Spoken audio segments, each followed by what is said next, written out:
Welcome everybody to today's workshop on songs in Latvian and Armenian, and welcome to our YouTube audience. This was originally going to include Macedonian, but at the last minute we decided to include another Latvian song. So I wanted to allow enough time to cover Latvian properly. We'll do a workshop on Macedonian at another time, but I think we've got a lot of ground to cover, given that we're going to be talking about two different languages today.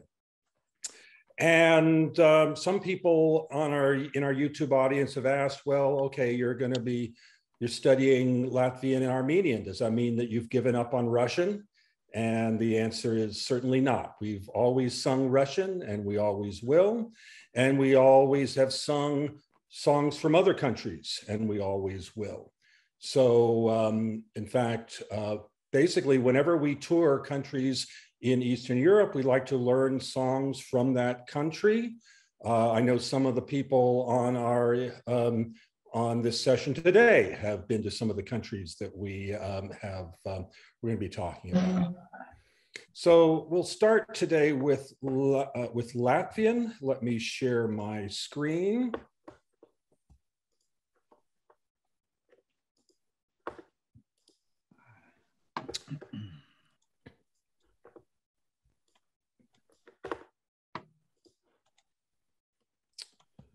So first of all, a little background on Latvian.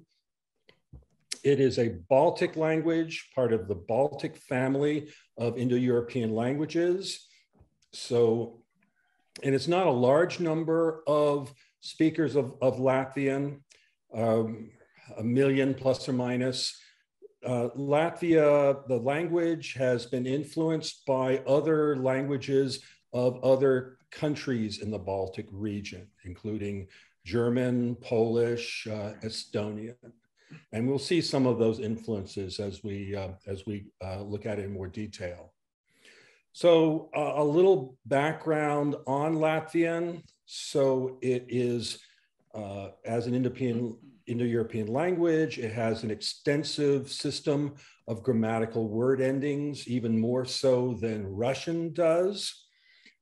There are distant family resemblances with other languages in the Indo-European family generally, and more specifically in the Balto-Slavic family. There are some closer relationships between the Baltic and the Slavic languages. So for example, the word for mother in Latvian is mate, which is similar to the English mother. And it's even closer to the Russian word for mother, mat. The word for day in Latvian is diena, which is close to the English day and even closer to the Russian dien.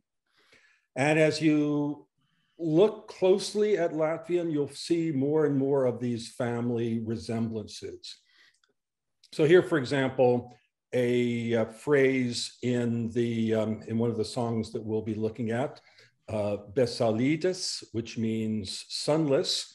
So we can recognize in that the preposition bez, which is similar to the Russian bez. Salit is similar to the Spanish word sol. The S ending that's a genitive ending, similar to the apostrophe S in English. So my point is that there are these connections, and as you get more familiar with Latvian lyrics, you'll see more and more of these connections. In the Latvian language, stress almost always falls on the first syllable. This, by the way, is a borrowing from Estonian, which also has this characteristic. So that's something that makes it easy for singers. In the songs that I've looked at, I've only found one word in all of our lyrics where the stress is not on the first syllable. And by the way, that's mentioned in the transliteration guide, which is available online. And the transliteration guide goes into more detail of all the things that I'm going to be talking about today. So let me stop here and play a bit of a recording of a Latvian speaker citing one of our song texts, and then we will pull it out. The song we're going to look at first is Kastietadi, Kastiedaya. And if you're wondering, why am I calling it that as opposed to Kastietadi, which is what we're most often familiar to in the Yale Russian chorus, it's because Kastietadi is a nickname of the song. It's not the actual proper name of the song. We in the Yale Russian chorus have lots of nicknames for our songs, and that's fine, but we sometimes lose track of what's the real name and what's a nickname. And so we end up using the nickname in concert programs or in published recordings. So in my workshops and my materials, I always use the actual full name of the song so you hear it and you are familiar with it. So let's now go take a look.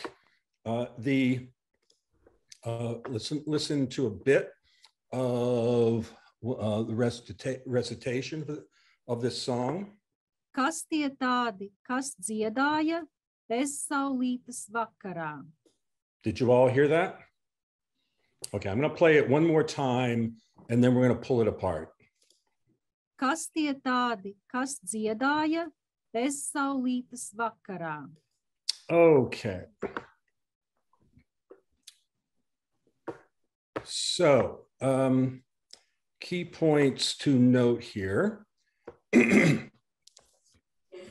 Latvian has long and short vowels. The long vowels are marked with a dash or macron on the top. And the long vowels, they're longer in duration, and they also are more tense when you pronounce them. And so that can have an effect on the sound quality. So compare here the two words, kas, tadi, kas, tadi. So if you hear tadi, it's a longer vowel, and also it is, it's a stronger vowel than kas. So why is it important to note this difference?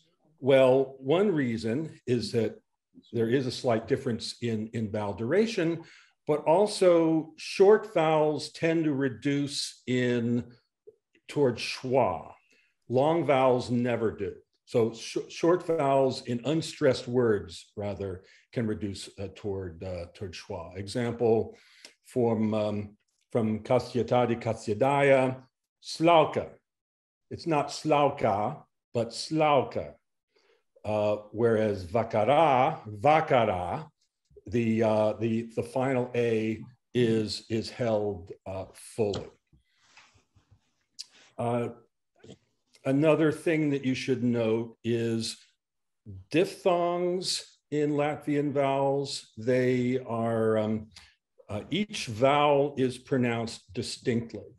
So this is different from English, where, for example, if you have a diphthong with an I, it tends to reduce toward a y sound. There is a y sound in Latvian, the J, but other diphthongs, each vowel is pronounced distinctly. Dia, dziedāja. In fact, if you're singing this, and if you're conducting this, you should think of it as there being a bit of an appoggiatura on that short vowel. Each vowel should get its due. So you would sing Kastietadi, Kastiedaya. You see what I'm saying? And so that would apply to all diphthongs where you see two vowels together. So these may be fine nuances, but this is the difference between making an attempt at singing a Latvian song and actually singing it well. Latvians will notice the difference. And if you listen to Latvians singing, you will notice these differences as well. So what are the Latvian vowels? Let's go through them. So there is the the short and the longer So examples of the short slauka, gaujas, asaras. Notice asaras, the first is stressed, so it's fuller, but the others reduced to schwa. So it's kind of like Russian in that regard, that unstressed vowels tend to reduce if they are short. Let's see, a question in the chat. We're going to do consonants next. Let me get through the vowels. All right, then let's now the E vowels. So there's the short is like bet, like bez, salitas. The long E can either sound like a, bait, or it can be closer to a, barani. It's not quite as as an English sound, but it's in that direction. And in the word sheets that you'll see, whenever it's that sound, I've marked it as an AE. So barabarani, for example. Next, the I's are short and long. The long E is always E. The short I is more closer to I. So barani. It's not barani, but barani. Next, the O. In Latvian, O always has a U sound in front of it. It's a W. So swolia, avotinia. If you listen, and in our transliteration, you'll see that. It's always a bit of a W sound there. The U's, again, there's short and long, and the long one is tighter, like put, whereas the short one is a bit looser, kungu. So with that, let's now go back and play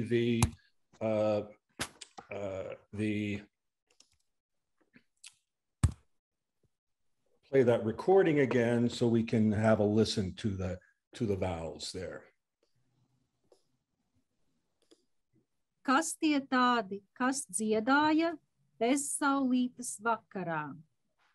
Tie ir visi bāra bērni, bargu kungu klausītāji. Okay, so like that last one, klausītāji, that is a long owl, so it did not reduce to schwa, whereas some of other Ieva's vowels at the end of words are reduced. So now let's talk about the consonants. So most of them do not cause a lot of problems. Just bear in mind that the letter S is always like Sam, never like zebra. So it would be klausitai, not klausitai. Another important consonant to get right is the ny sound. So the N that has a little diacritic underneath it, that's a ny, sort of like enye in Spanish. And this is something that we've tended to get wrong a lot because it's not a familiar diacritic. So, but in the new transliteration, you'll see there is we use the enye there to highlight that. Another important thing to keep in mind with Latvian consonants is that if you have a consonant cluster where, say, a voiced consonant followed by an unvoiced consonant, then the beginning cluster will assimilate to the latter. So if the latter one is unvoiced, the first one will be unvoiced. So for example, the words bez saulites becomes besaulitas. That Z becomes an S. So let's now go and play a bit further. And let's see.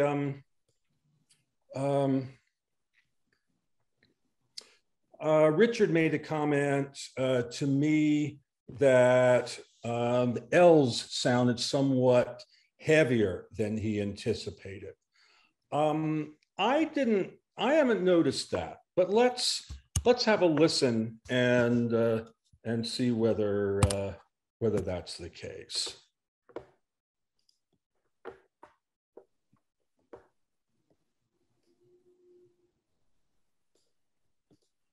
Kas tie tādi, kas dziedāja bezsaulītes vakarā? Tie ir visi bāra bērni, bargu kungu klausītāji. No, that L sounds pretty forward to me. Do you agree, Richard? Okay, let's listen a little bit further now. Okay. And the next verse, please. Kurin ugun silda gaisu, slauka gaužas asaras. Notice that she trilled that R. Kurin. I'm not doing it right, but kurin. Make sure that they're always trilled that way. Krimta cietu pēlavmaizi, avotiņa mērcēdam. So you heard. So there, those last two words, that avotiņa. So the O became a wo, and the first vowel on mērcēdam is like an A. Let's hear that again. Cietu pēlavmaizi, avotiņa mērcēdam. Okay. So now let's take a look at another song, the Putvējini. And let me see if my browser is going to play recordings this time.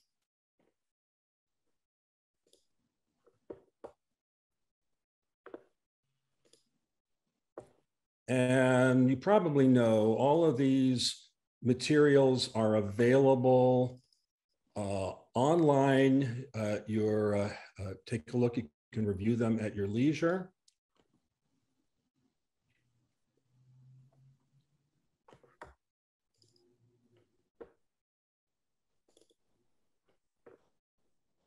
Putvējini dzen laiviņu, aizdzen mani kurzemē. Kurzemniece man solīja savu meitiņu malējiņu. Okay, let me pull up the text so that you can see that and compare. And let's see if I can expand that.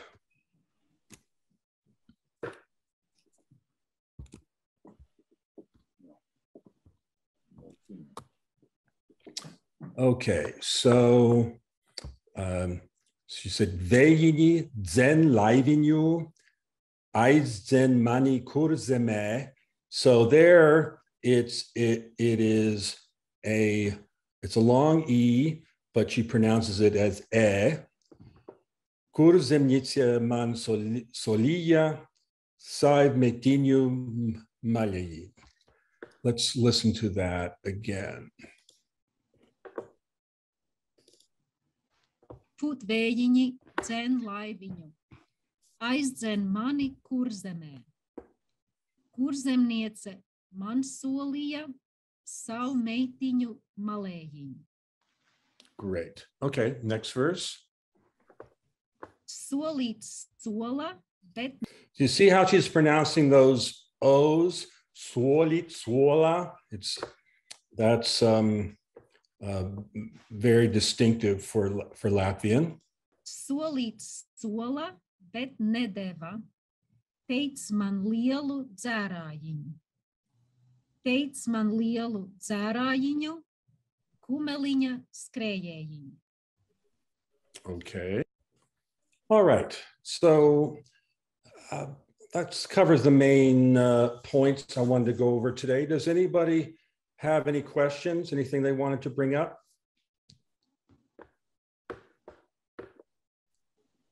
Well, good. All right. In that case, let us continue to Armenian.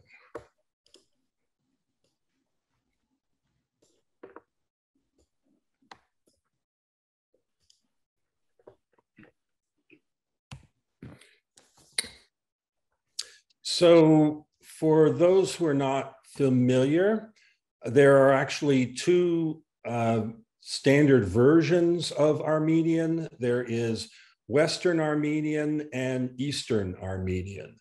So these correspond roughly to the former Ottoman Empire and the former Russian Empire. Of course, nowadays, there are very few Armenian speakers left in Turkey.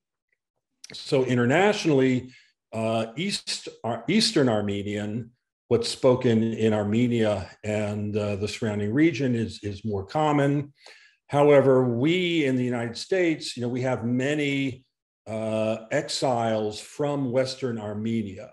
So you will, if you know Armenians in this country, there's a good chance that they speak the Western dialect.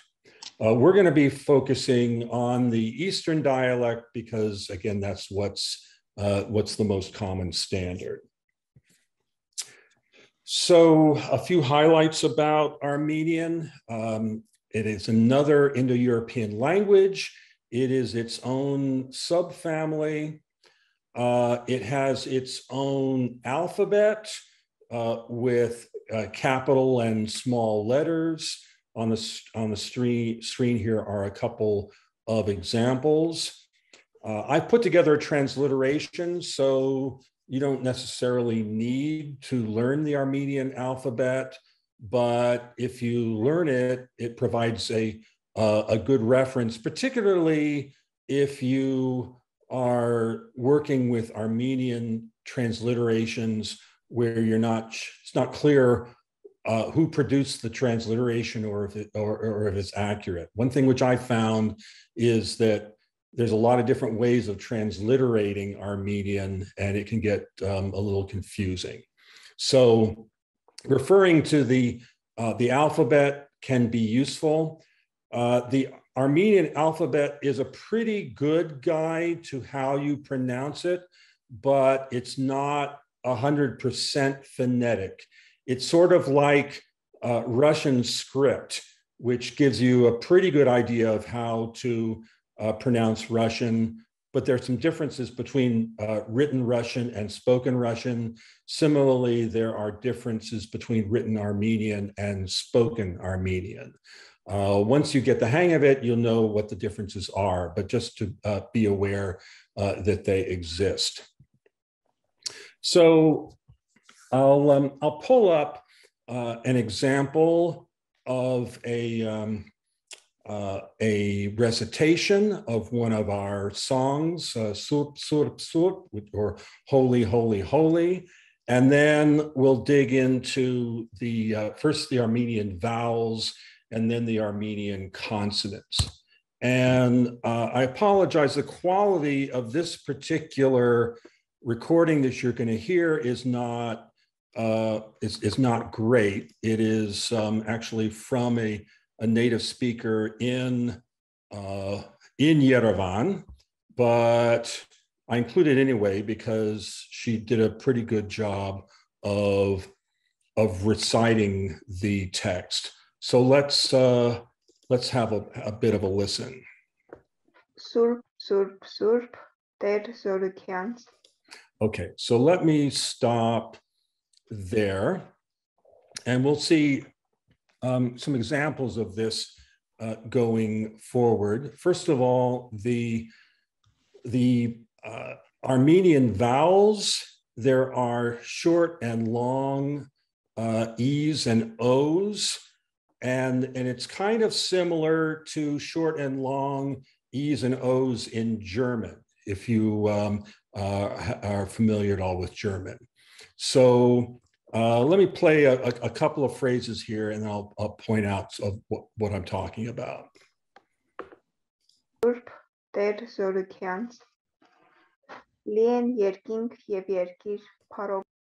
Okay, I'll stop there. So the long E is pronounced like E, and the short is like E.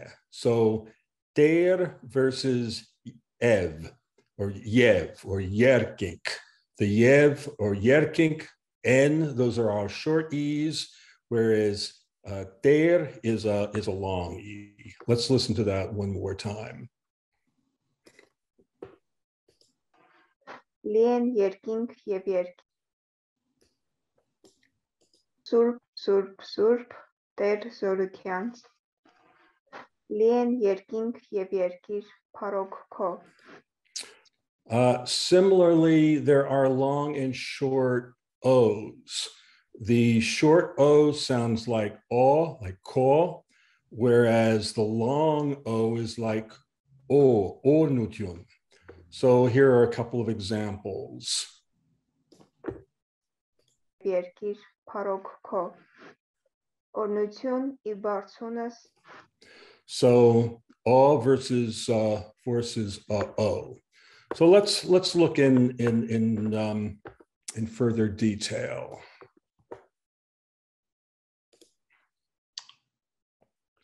So, in fact, it's going through all of the vowels here. So the A in Armenian is much like the A in the Russian word nash. So, for example, the word Hosanna in Armenian is Opsana, Opsana. The E is always an E sound, like li, which means heaven. The short letter E is like E as in bet, so N, yer, yen, yerkink, etc. Whereas the long E is more like hate, der. The short and long O's, Ofsana versus Ornutyun. The U is always like the U in boot, like surp, surp, surp. And also Armenian inserts schwas in consonant clusters. So in this respect, it's similar to Georgian, which does the same thing. So, for example, the word latsis, they insert the schwa between the ts and the s. Now, whether you sing that schwa depends upon the particular song, whether there's a place in the musical line for the schwa to fit. But generally, be aware that those schwas do occur. And if you look in the word sheet, you'll sometimes see a schwa that's got parentheses around it. That indicates that if you were speaking it, you would say a schwa, but in this particular song, that's skipped over. So now let's talk a little bit about the Armenian consonants. And so some of them are like in English, the M, N, L, H sound are all more or less like in English. So we have, for example, anvamp, there's an M in that. Let's see if I can move this. Tiaren, that N, you have that N there. Arel is the L. Latsis, as we said. The H sound in Armenian, sometimes if there's an H in the middle of a word, the H is pronounced. So Ornutun is an example. So be prepared for that. R's are always either flipped or rolled. There's actually two different Armenian letters for the two different R's. So in the word, for example, arel or zorutyans, that's just a flap, whereas in the word parok, that is more strongly trilled. So I've used a double R to indicate where you have that strong trilled R and a single R where it's just flapped.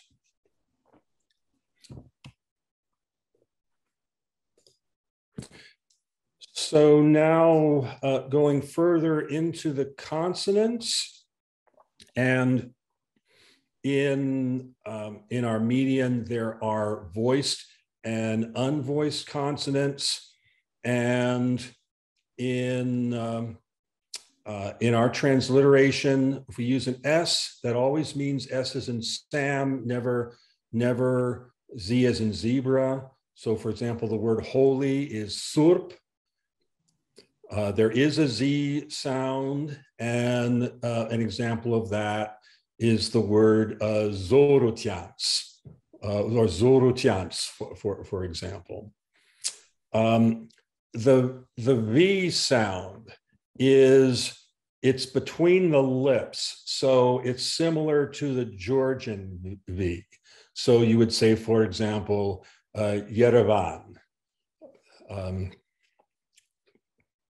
There is occasionally an F sound, and similarly, that would be between the lips.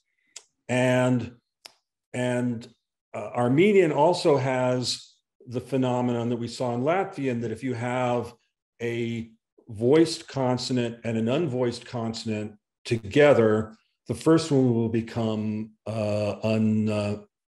unvoiced.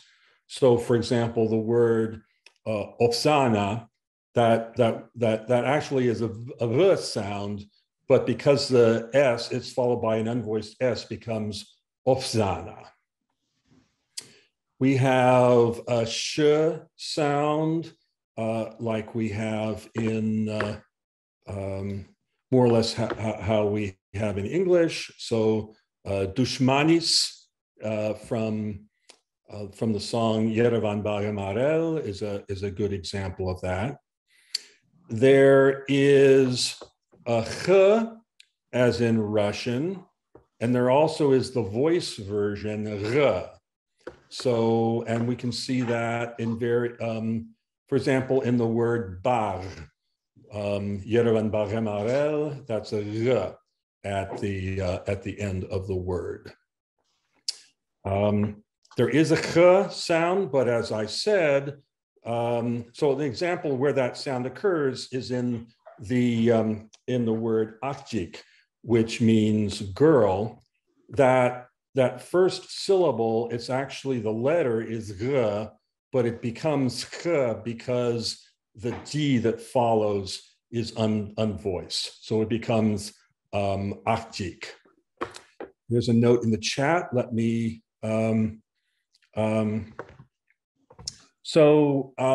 Henry asks, so between the lips means that there is no dental component to the V.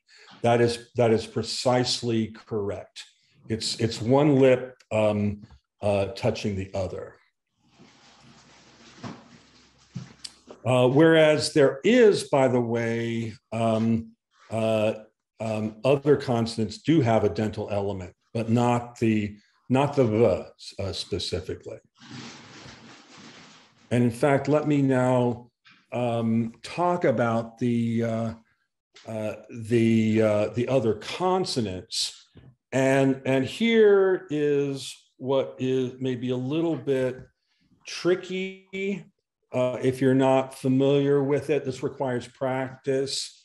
And again, there's something similar in Georgian where you have voiced consonants, you have unvoiced, unaspirated consonants, and you have unvoiced aspirated consonants. So the voiced consonants are like a B, so similar to English. So for example, B as in berry, the word bartsuns or bartsunas, that's a B. Then the unvoiced aspirated versus unaspirated, to give an idea of the difference here, you can try this yourself. Say, compare the words pit and spit.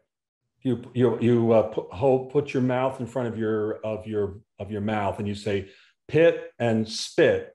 You will notice that in pit there's a puff of air after the P, but in spit there is not. So that unaspirated consonant is like the P in spit or the T in stick, etc. And there's a whole series of these unaspirated and aspirated consonants. So to compare them, so bartsuns, we already talked about that. Surp, that ends with an unaspirated P. The word parok, that's with a P, that is aspirated. So, and then to the dental ones, DT, and these, by the way, are against the teeth. So, you would say dushmanis, you would say ter, and you would say zorutians. Those are all up against the T. So again, to compare the unaspirated and aspirated, the words ter, that's unaspirated, zorutians, there it's aspirated. Whenever you see a T with an apostrophe, or in general, whenever you see an apostrophe, that indicates aspirated. And it goes further. You have in Armenian, you have an unaspirated and aspirated s. So, so for example, the word in the highest, bartsuns, there's not much aspiration there, bartsuns, whereas zorutians, there is that aspiration at the end. Also in surp, surp, surp, you've got the words parok ko. So there you have two aspirated Ks, one after the other. And so you need to make sure to aspirate both of them. Otherwise it sounds like a different letter. Parok ko.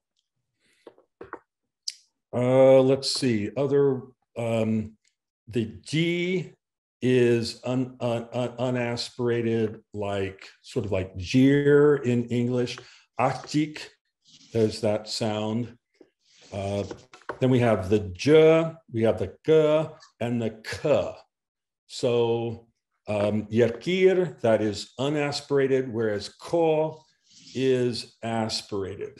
And Galotzit is the G is voiced. So now let's listen to a bit more, and we'll look at pick out some of those sounds as we go.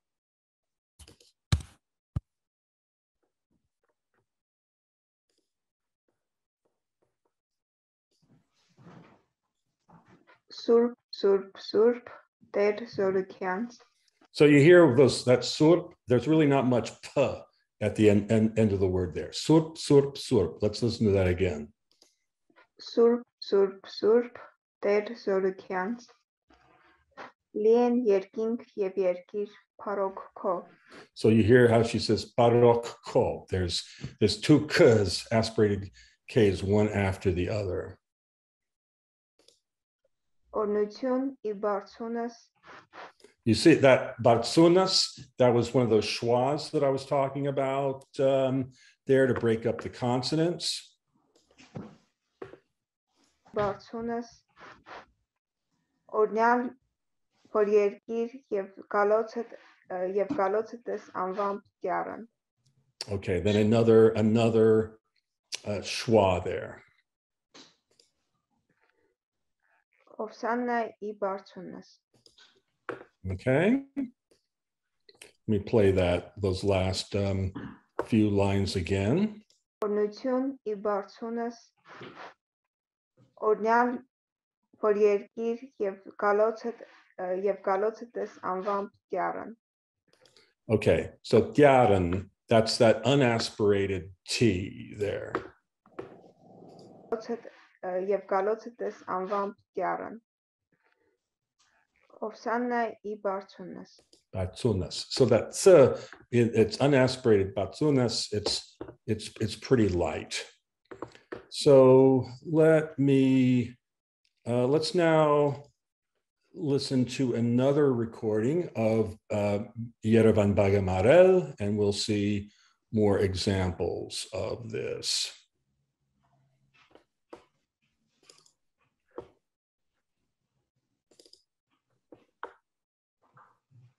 Երևան բաղ է մարել, նեյնի մաման, նեյնի մաման, նեյնի մաման. Okay, so that bar, there's that the final consonant is voiced, and the ne, that is a long e, whereas m, arel, those are short e's. Let's listen again. And Yerevan, those are also short e's, and the v is between the lips. Երևան բաղ է մարել, նեյնի մաման, նեյնի մաման, նեյնի մաման. Ջիգարս դաղ է մարել. Okay, so what we've got there, so dar is another voiced r at the end. Jigaras, that is the unaspirated K there. Ջիգարս դաղ է մարել. Բոյիդ մեռնեմ սարի աղջիկ, սիրուն աղջիկ, սարի մարալ, ջերան աղջիկ.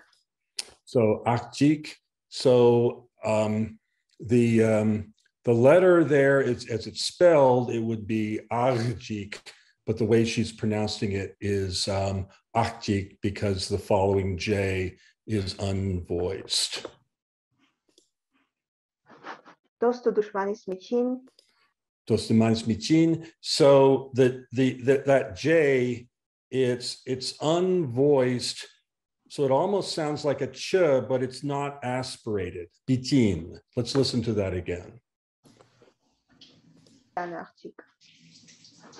Dostu dushmanis michin.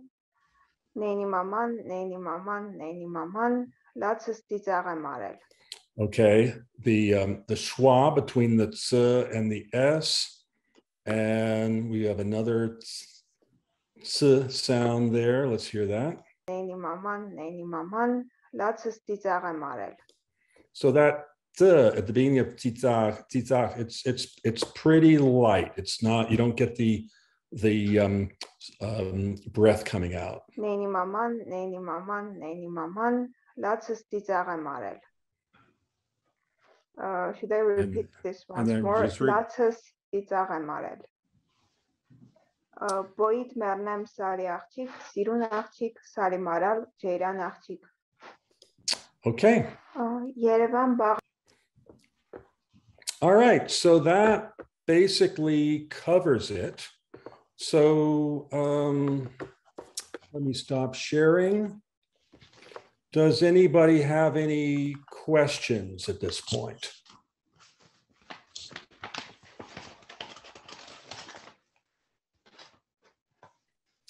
Well, good. So we've got new scores that include the new transliterations. Take a look. Hopefully you'll find the new transliterations to be clearer as to what you see when. And we're certainly looking forward to getting Latvian back into the repertoire and Armenian too. We've done, we did surp at my church here in California a few weeks ago, and it's really a lovely piece. It deserves to be performed more in this country. And so we should do it as well. Yeah, yes. Thank you, Lewis. All right, very good. All right, that's all for now then. So we'll probably wait a few weeks to do Macedonian because we've got Easter coming up, and so people will be busy for that. So probably next month we'll dig into Macedonian. Okay. All right, guys. Thanks. Thanks, Lewis. Have a good evening. Good afternoon. Bye bye. Lots of homework. Yeah.